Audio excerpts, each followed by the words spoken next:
بسم اللہ الرحمن الرحیم۔ السلام علیکم۔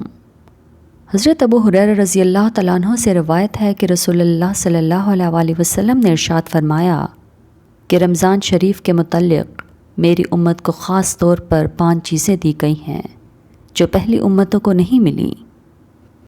پہلی یہ کہ روزہ دار کے منہ کی بدبو جو بھوک کی وجہ سے پیدا ہوتی ہے اللہ تعالیٰ کے نزدیک مشک سے زیادہ پسندیدہ ہے۔ دوسری یہ کہ ان کے لیے دریا کی مچھلیاں تک دعائیں مغفرت کرتی ہیں اور افطار کے وقت تک کرتی رہتی ہیں۔ تیسری یہ کہ جنت ہر روز ان کے لیے سجائی جاتی ہے۔ پھر حق تعالیٰ ارشاد فرماتے ہیں کہ قریب ہے میرے بندے دنیا کی مشقتیں اپنے اوپر سے پھینک کر تیری طرف آئیں۔ چوتھی یہ کہ اس ماہ مبارک میں سرکش شیاطین قید کر دیے جاتے ہیں کہ وہ ماہ رمضان میں ان برائیوں کی طرف نہیں پہنچ سکتے جن کی طرف غیر رمضان میں پہنچ سکتے ہیں۔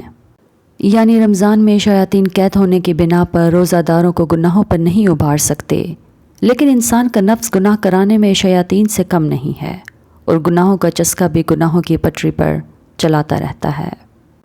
تاہم پھر بھی گناہوں کی کمی اور عبادت کی کثرت کا ہر شخص مشاہدہ کرتا ہے۔ پانچواں یہ کہ رمضان کی آخری رات میں روزہ داروں کے لیے مغفرت کی جاتی ہے۔ صحابہ کرام نے عرض کیا کہ یہ شب مغفرت شب قدر ہے؟ فرمایا نہیں، بلکہ دستور یہ ہے کہ مزدور کو کام ختم ہونے کے وقت مزدوری دی جاتی ہے۔ لہٰذا اپنے روزہ کو گناہوں اور آلودگی سے دور رکھیں اور ذکر و تلاوت اور درود و سلام کی کثرت سے آراستہ رکھیں اور زیادہ سے زیادہ انعامات کے مستحق بنیں۔